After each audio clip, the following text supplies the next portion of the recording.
Hello everyone, welcome to Microsoft Excel Level 1, Video 1. Today we'll be going through the basics of Microsoft Excel. So what I have open right now is Excel on my MacBook. Now if you're using a Windows-based computer, things will be pretty much the same. There are some small differences between the two, but overall they all work the same. The other benefit is you can also convert your files back and forth between with little hassle. So regardless of whether you're using your MacBook or an Apple computer, or if you're using a Windows-based computer, you're still going to be the same type of structure. So everything will be good. Okay, so I've got Excel open up on the screen right now. And what I'm going to do in our first video is take you through a little tutorial of just the general layout and structure of Excel. Each of the videos that we develop moving forward from here will expand into other areas. So here we go.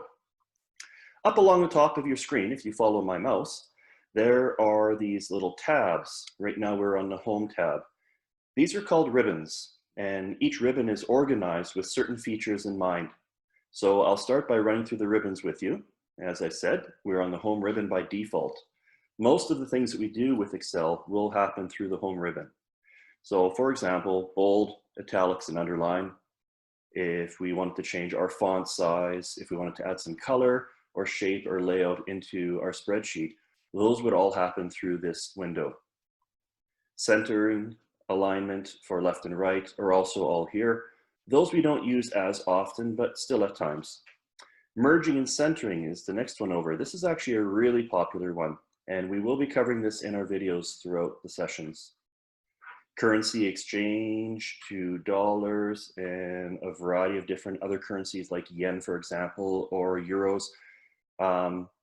Percentages, adding and removing decimal places. These are all in our next tab over.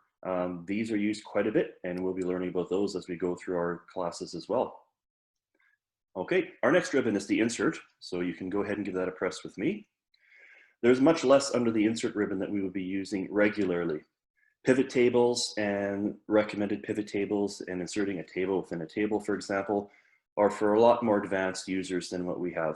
So I wouldn't worry too much about those just yet. Further down, however, are charts. So charts and graphs are ones that we will be using.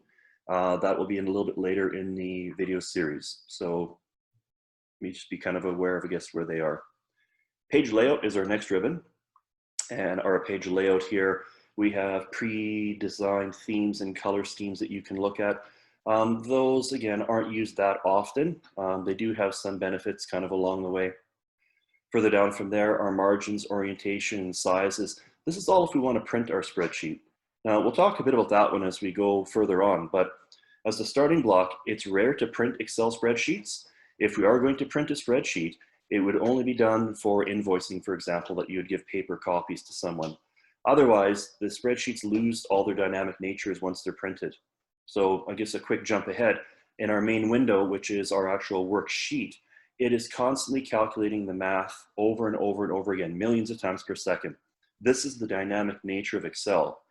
The benefit of that is anytime that you make changes to any of your data files along the way, it will automatically update that for you. So going back to the print, when you print it out, it now becomes static. It's dead. It's a piece of paper that doesn't continue to add. Okay. Past that point, there's things like page breaks and those kind of elements that we would see in Microsoft Word, for example. Again, just based for printing. Next ribbon along the top is formulas. So our formulas ribbon is a modern version of a wizard that's supposed to help guide you through picking the right formulas or finding a way to practically use the formulas that you might struggle with. I don't recommend this for beginning users at all. The challenge is that they kind of assume that you know the structure of the formula that you're trying to use already a bit. So as you try to use the formula, it's going to ask you, well, what do you want it to be for this piece and that piece?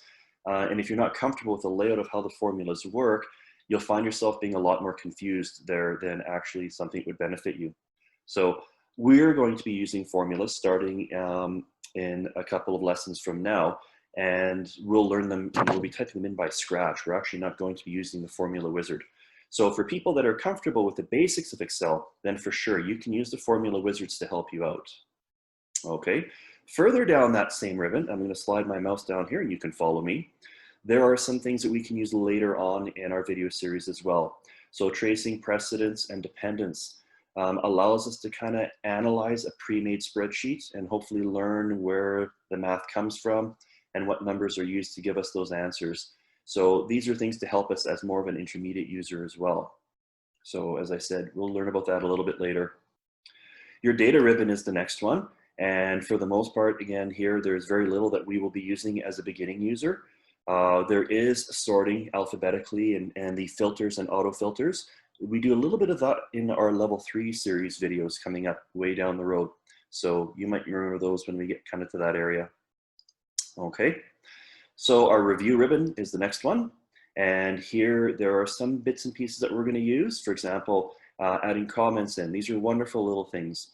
Jumping ahead again, you can think of these comments as little sticky notes that are hidden inside of your spreadsheet.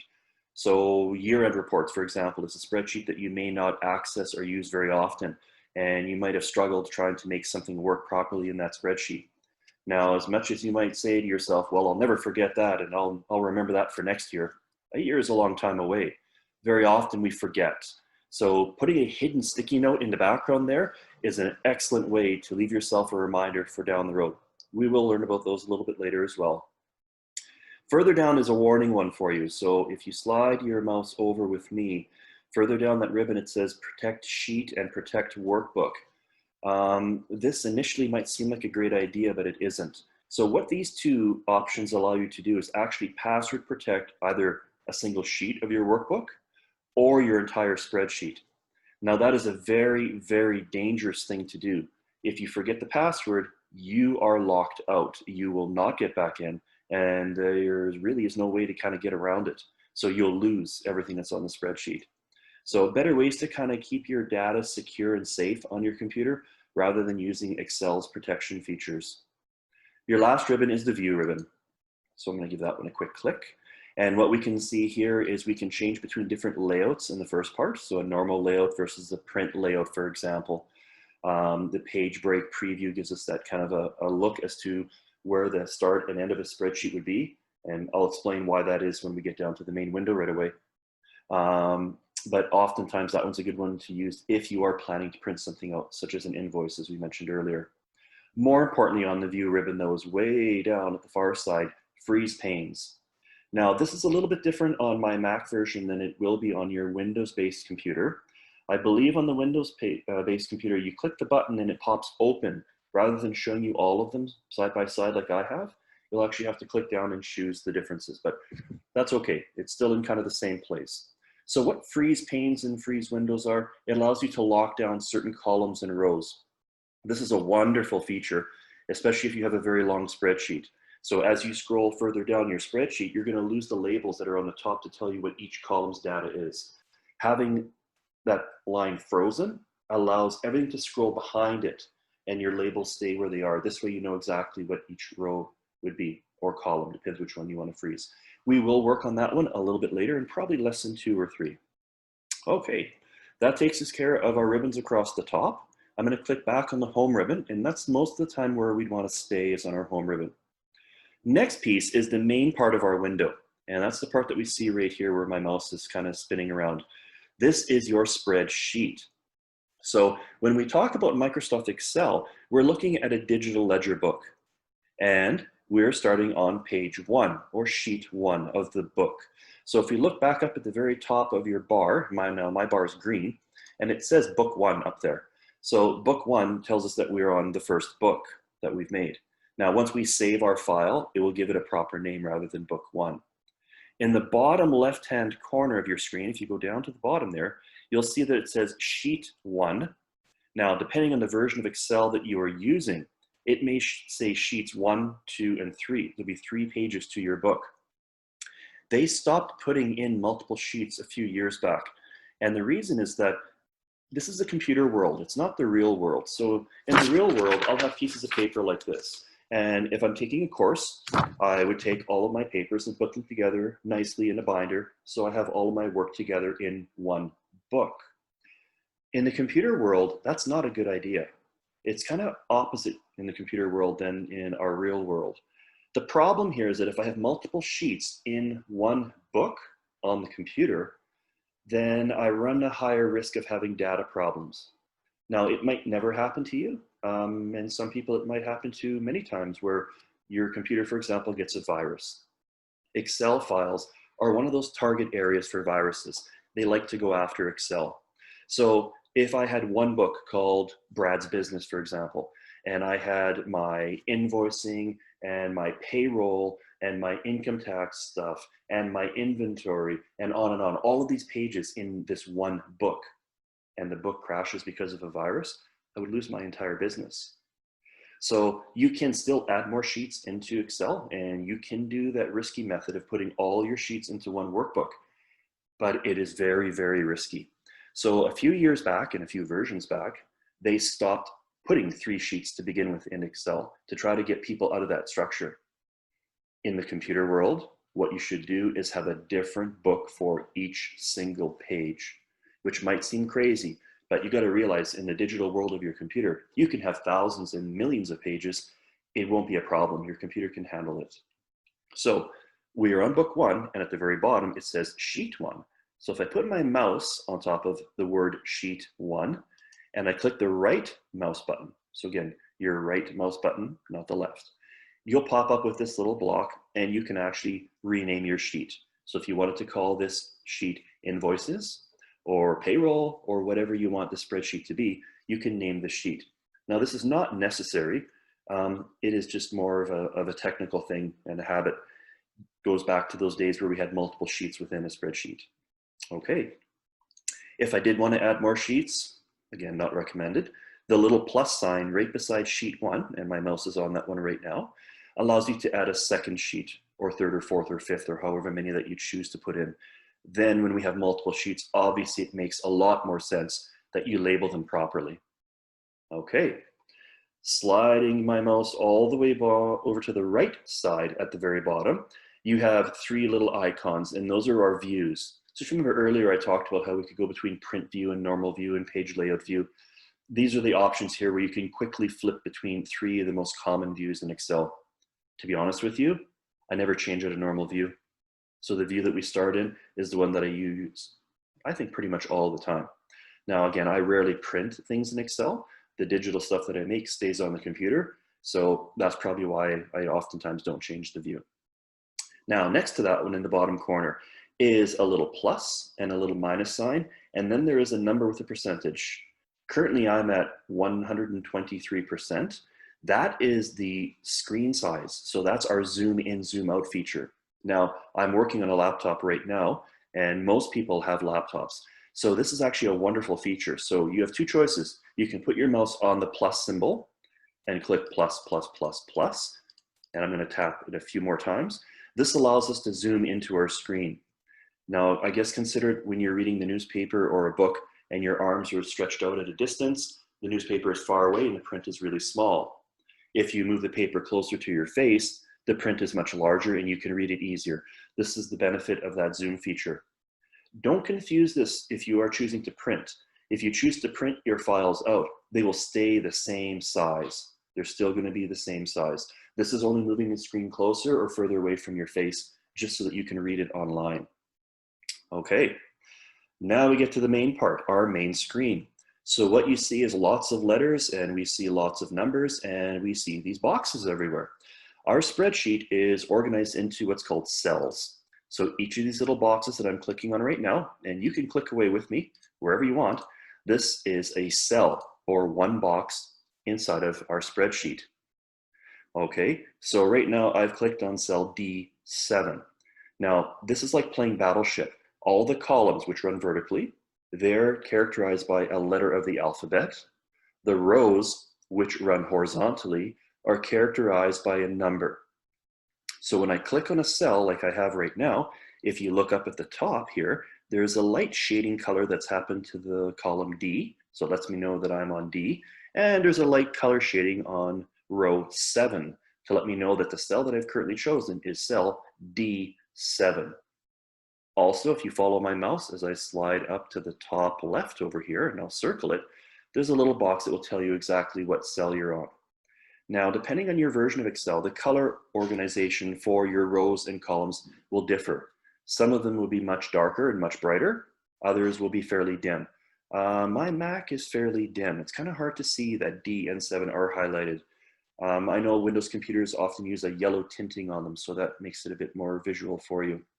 So, as I said earlier, when we were talking about the formula wizard and the orientation of things, Excel is a large sheet. If we were actually to print, it wouldn't print all of the things that we see on our screen. So there's over 65,000 cells per spreadsheet. So here's what I'm going to do. I'm going to go down and I'm going to press on the minus button in the bottom corner a bunch of times, and I'm going to zoom out the opposite way, and you'll kind of see what I'm getting at here. So I keep zooming out and out and out, and the cells get smaller and smaller and smaller, and across the top you can see it just kind of keeps going. So if I hold down an arrow key on my keyboard and I start sliding across here, we're going to hit the end of the alphabet. So what happens after you hit Z is it goes AA, AB, AC, AD, and it continues the alphabet with double letters. And another set after that, and another set after that, and on and on. Vertically, the numbers just continue. You spin your mouse wheel, and it's going to just keep going and going and going and going and going. So the spreadsheet is absolutely gargantuan in terms of size, way larger than any average user would use. And as you could imagine, if I'm trying to print something out, this would be just crazy.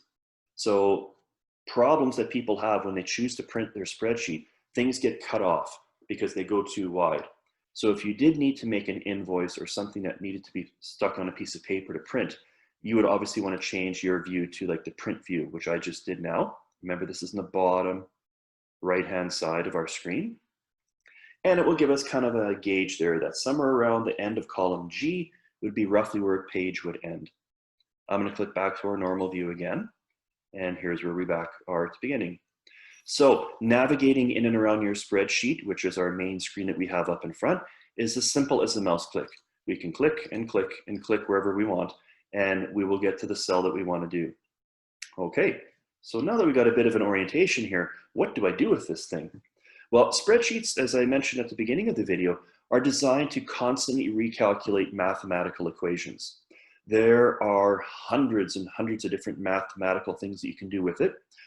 Now, most people are data entry when it comes to Excel. They put the numbers in. So you can get a spreadsheet that is pre-made for you. That's called a template. We'll be learning about those in the later videos. And then you just kind of plug in the math and away you go. Other people will need to kind of design or build their own template, for example, or even download and tweak a template that currently exists. That's where the benefit of the courses that we're running online will help you with as we move down. Okay, so last piece that I wanted to talk a little bit about you with is the mouse pointers. So I'm going to zoom back in really, really close again. Give me a second here. So we can see just one cell, and I'm going to move up here and I'm going to pick on our first cell in our spreadsheet. Okay, so I'm hovering, which is just leaving my mouse alone, over top of cell A1. And if you take a close look at your screen right now, you're going to see a white cross. This is your standard mouse cursor while you're working in Excel. So these are things that you probably should draw out maybe for yourself or write down for yourself in a little list on the side if you're new to Excel. And this is the things I'm going to give you some practice to do after the video finishes with as well. Normally, when we're navigating around in Excel, we use the white cross. So if you look at my screen right now, right in the middle of cell A1 is the white cross. The white cross is used to click on a cell. So if I click once on a cell, it is now selected. If I hold the left mouse button down and I pull across and down or across and across, I can select multiple cells. The white cross allows us to select cells as well.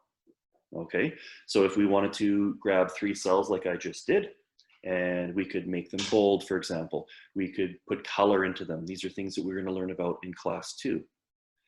Okay, that's the benefit or the uses of our white cross. The next one, if I click back just once on cell A1, so it's chosen, and now if I double click the left mouse button, click, click, I now get what's called the I-beam mouse pointer, and you can see it there. We now also have a flashing cursor inside of cell A1. So video number 2 is going to use the I-beam pointer for us to actually write things into our spreadsheet. So words that tell us what the numbers are, those are called labels. We're going to learn about those. And then of course, numbers is the data that we enter in. And then the third piece that we would enter in would be our formulas or the math. Those are all done using the I-beam mouse pointer.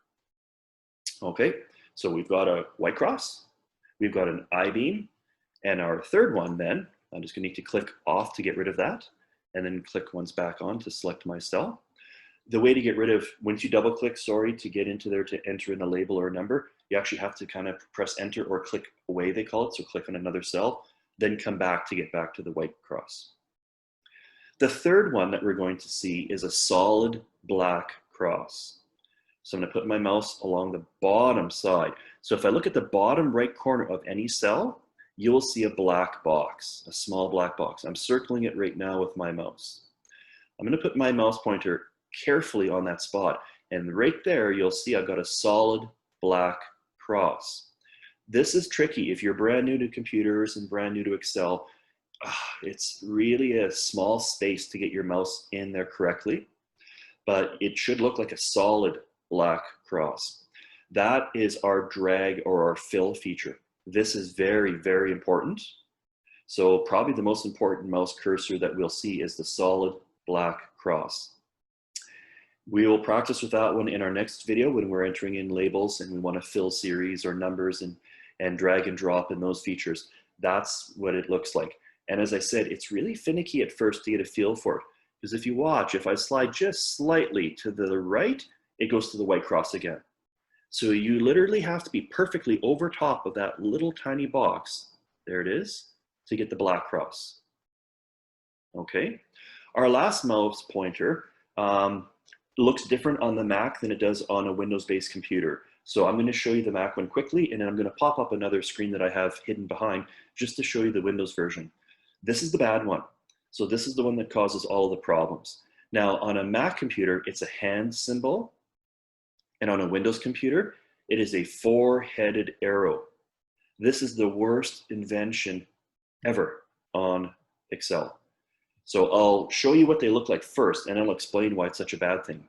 If I go anywhere along just the line, so not over that little black dot, but in the middle of a line on a chosen cell, I get a hand symbol. So there it is right now on a Mac. So I'm on the bottom line between cells A1 and A2, and I get a hand. If I go between column A and B, I get a hand. That hand is bad news. So what does it do? Let me show you, sorry, before I do that, let me show you the Windows one. So I'm gonna go back over here, I'm gonna pop this up. Here's the four-headed arrow. Sorry, there's a mouse pointer over top of it, but it's got a four-headed arrow, almost like a compass rose. That's the Windows version of it. So write this down for yourself. The four-headed arrow, or the hand, is bad. Okay? I'm gonna minimize and come back to Excel. If I get that four-headed arrow or I get the hand symbol, it means it's going to grab the data or the contents of that cell and move it elsewhere. So if I hold the mouse button down and move and let go, it's going to cut and paste stuff from one cell to another. This is a nightmare. One of the biggest mistakes that beginning Excel users have is they'll build a beautiful spreadsheet, everything will work fine, then suddenly it all stops working. And usually the reason for that is that they've used the four-headed arrow or the hand symbol and accidentally dragged and moved data. Now the math equation that was looking to cell A1 for the data, it can't find the data and you're stuck. So be very, very conscientious of that. It's such a fine line to get the solid black cross to the white cross to the bad hand or the four-headed arrow will cause you the trouble. Okay, so I'm going to give you a second to write those down. And there's our activity for today that I'm going to leave you with is navigating through Excel. We haven't typed anything in or built anything yet, but I want you to kind of work on clicking a cell. I want you to look at how to use the white cross to select multiple cells, how to use the solid black cross and get it to actually show up properly for you. And then of course, you'll see the bad one within there as well.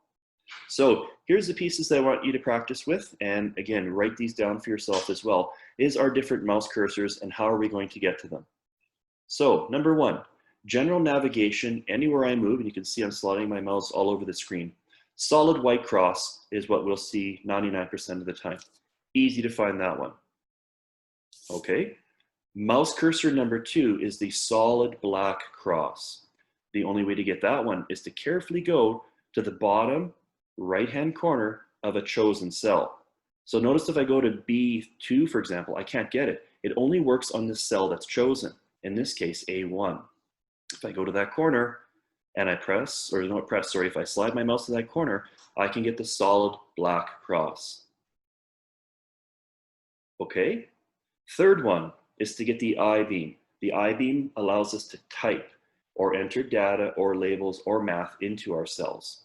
So I have to go click, click. So double click in the cell that I want. Now I can type. So now I have the I-beam. And of course, the last one, and again, you don't want this one to come up, but it's probably better to know how to get it so you can avoid it, is when you put your mouse carefully along the edge of the line, you get the hand or that four-headed arrow, which will be our problem.